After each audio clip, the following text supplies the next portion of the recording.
Hey everyone, what's up? You're on the Vela channel. Today I'll show you how to fix 0 megabytes per second download speed or just the complete absence of download speed in Epic Games. Alright, so here we go. I should say right away that this issue might actually be normal.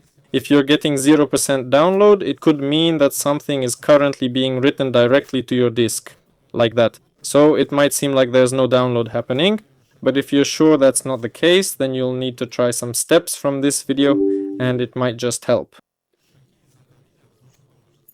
First, open run, type execute, then type %local app data % and hit OK. There we go. Then find the Epic Games launcher folder and open it.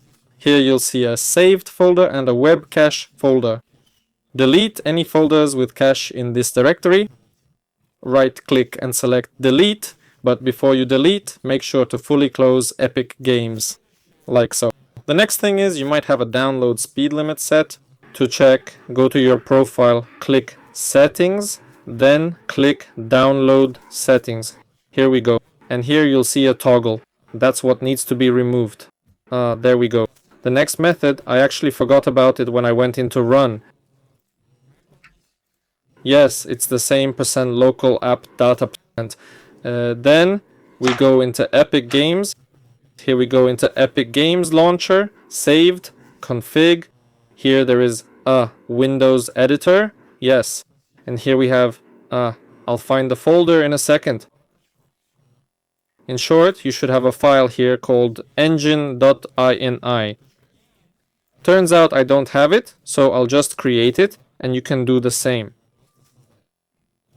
Click on text document there and name it engine and ini.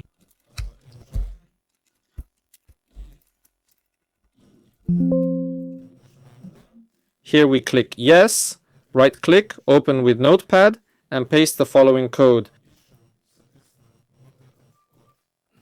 Yes, you can just copy it, it's straightforward. Save and close it. Then restart Epic Games, and that's basically it. Leave a like and subscribe to the channel. This was Veller. See you all later.